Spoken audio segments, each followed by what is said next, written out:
Many mystics shrink their truth to become more relatable, to avoid being too intense or too spiritual. But your mysticism is not a burden. It is a filter. The right person will not just tolerate it, they will recognize themselves within it.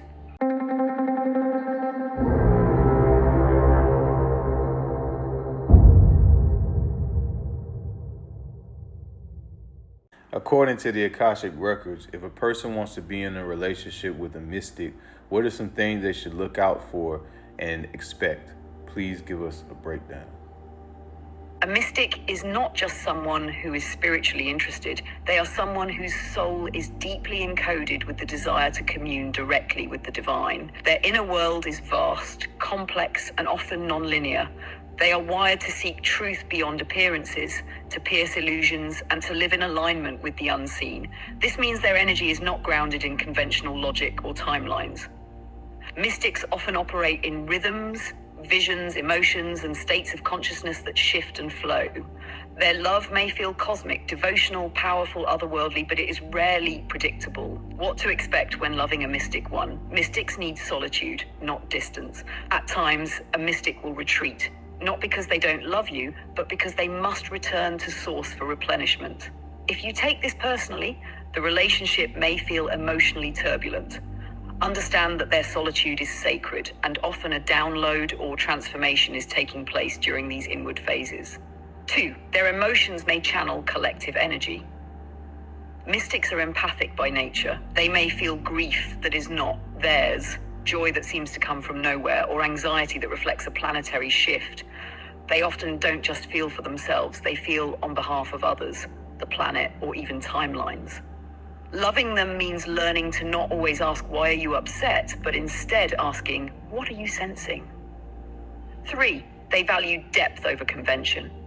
Mystics may not care about social traditions, status, or appearances. They may challenge rules, roles, or relationship norms.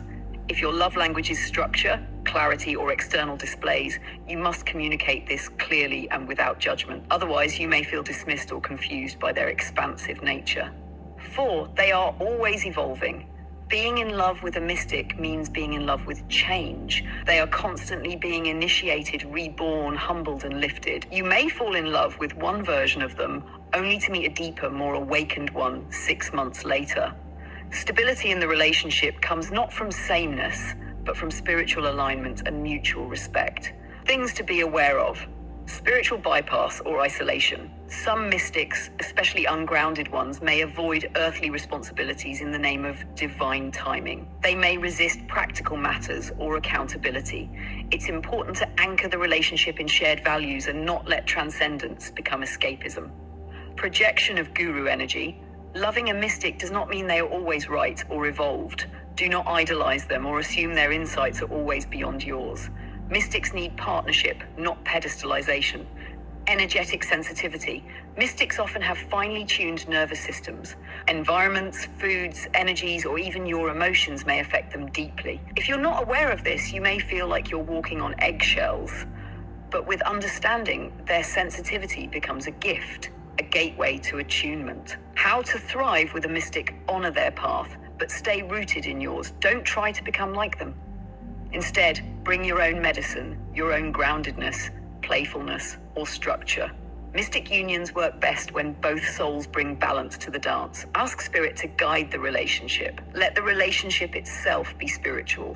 Create sacred space. Meditate together. Allow your connection to be a temple, not just a dynamic. Communicate in energy, not just words. Mystics feel energy before they hear language.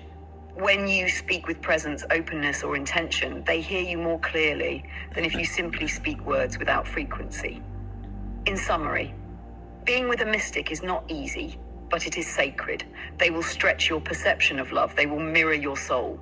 They may break your heart open, not to harm, but to initiate. If you're willing to meet them with presence, patience, and spiritual maturity, the union can become a portal, not just to romantic fulfillment, but to divine remembrance. According to the Akashic Records, what would be the best way for a mystic to approach dating and relationship? Please give us a breakdown. According to the Akashic records, when a mystic approaches dating and relationships, they must do so not from the mind alone, but from the soul's frequency, the body's resonance, and the inner truth that surpasses appearances. Here is a sacred breakdown. 1. Seek resonance, not role. Mystics are not meant to date in the conventional sense.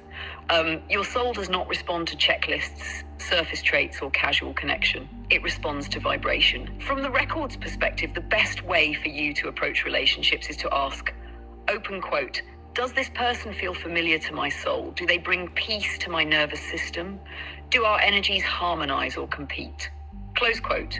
You are not here to play a role. You are here to merge in truth. 2. Let energy lead the way before you even speak. Feel. A mystic's first language is energy. When you meet someone, allow the energy body to speak first. How does your aura respond in their presence? Do you feel expanded, soft, and anchored? Or do you subtly contract, feel overstimulated, or begin performing? This is your guidance. The Akashic records show that mystics often override these signals to fit into societal dating norms. But your gift is that your body never lies. 3. Do not abandon your depth for comfort. Many mystics shrink their truth to become more relatable, to avoid being too intense or too spiritual.